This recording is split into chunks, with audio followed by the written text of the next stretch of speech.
मित्रांनो, तुम्ही व्हॉट्सअप ग्रुपचे ॲडमिन आहात का? तुमच्याही ग्रुपवर सध्या राजकीय मेसेजचा धुराळा उडतोय का? तर मग हा व्हिडिओ आहे खास तुमच्यासाठी.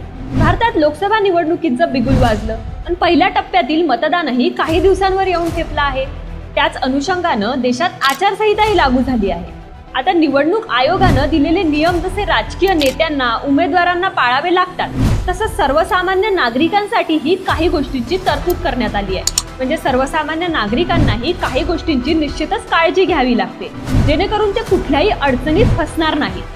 म्हणून काय घ्यावी लागेल ही काळजी, काय आहेत हे नियम, पाहूया या व्हिडिओच्या माध्यमातून.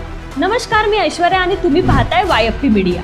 तर मित्रांनो, मागील गेल्या 5 वर्षात सोशल मीडियाचा वापर किती वाढला आहे हे सांगण्याची अजिबात आवश्यकता नाही. व्हॉट्सअप या मेसेजिंग ॲपचा वापर भारतात महिन्याकाठी तब्बल 40 कोटी लोक करतात. यातूनच या ॲपचा निवडणुकांवर पडणारा प्रभावही आपण लक्षात घेऊ शकतो.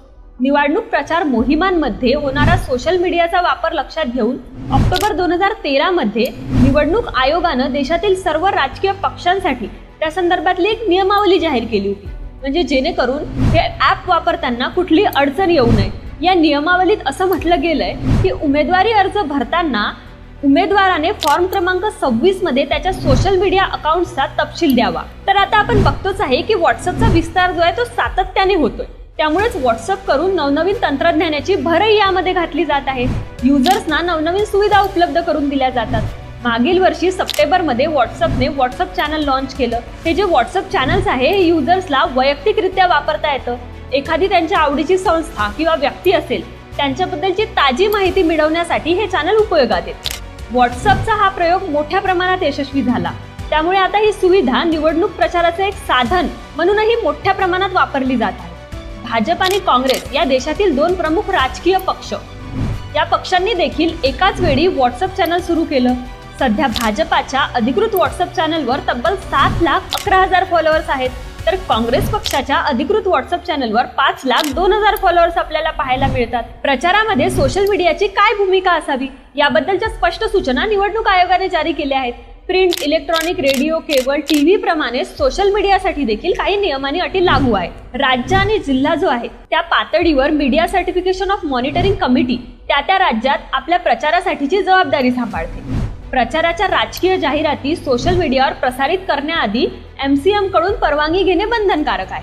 निवडणूक आचारसंहितेनुसार आवश्यक ती जर परवानगी घेतलेली नसेल आणि जाहिरात केली तर या प्रचारासंदर्भात काही उलटेसुलटे घडल्यास, या नियमांचं उल्लंघन झाल्यास आपल्याला शिक्षाही होऊ शकते. तर व्हॉट्सअप ग्रुपचे व्यवस्थापन करणाऱ्या ॲडमिनने निवडणूक आचारसंहितेचं पालन केलं पाहिजे.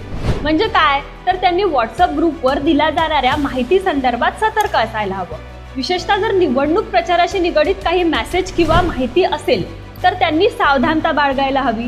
व्हॉट्सअपवर या संदर्भात मार्गदर्शन तत्त्वे जाहीर केलेली आहेत. निवडणूक काळात फक्त खरी माहिती शेअर करण्यावर भर द्यावा. खोट्या माहितीची तक्रार करण्याचा युजर्सला सल्ला दिला गेला आहे. व्हॉट्सअप ग्रुप ॲडमिनने या प्रकारच्या गोष्टींबाबत जागरूकता बाळगायला हवी, नाहीतर यातून निर्माण होणाऱ्या कायदेशीर बाबींमध्ये त्यांच्यावर देखील कारवाई केली जाऊ शकते.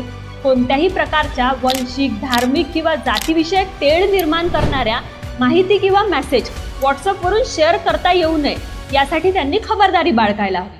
व्हॉट्सअपवर खोट्या बातम्या आणि खात्री करून न घेतलेल्या बातम्या शेअर करू नये. कोणत्याही खाजगी हक्काची पायामल्ली करत त्यांच्या परवानगीशिवाय फोटो किंवा व्हिडिओही शेअर करू नये. तर व्हॉट्सअप ग्रुप ॲडमिनसाठी कोणतीही विशिष्ट मार्गदर्शक तत्त्वे नसली तर या प्रकारच्या प्रकरणांबाबत लागू असलेली मार्गदर्शक तत्त्वेच इथे देखील लागू होतात. तर मित्रांनो, तुम्हीही व्हॉट्सअप ग्रुपचे ॲडमिन असाल आणि या नियमांचे पालन करताय की नाही हे कमेंटमध्ये नक्की सांगा. आणि व्हिडिओ आवडला असल्यास शेअर करा. आणि अशाच नवनवीन अपडेटसाठी आमच्या चॅनलला सबस्क्राईब करायला मात्र विसरू नका. धन्यवाद.